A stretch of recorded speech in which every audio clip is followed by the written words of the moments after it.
أنا doortay 16 bisha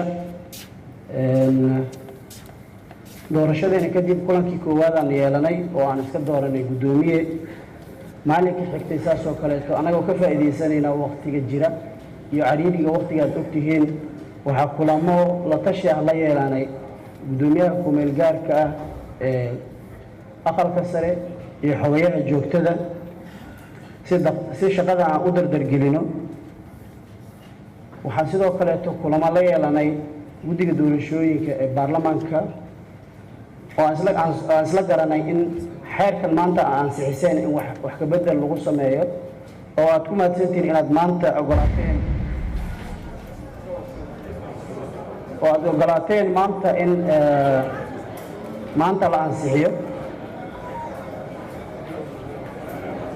shaqooyinkeena way noo socdaan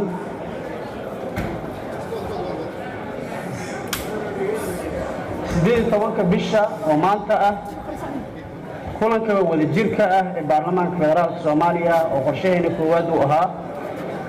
19 20 iyo 21 waxa ugu talagalnay diiwaangelinta musharaxiinta guddoonka golaha aqalka sare 23 iyo 24 bisha hadal jeedinta musharaxiinta gudoomiyaha iyo gudoomiye ku-xigeenka golaha aqalka sare 25 bisha oo aan isku soo diyaarin doono gudi ahaan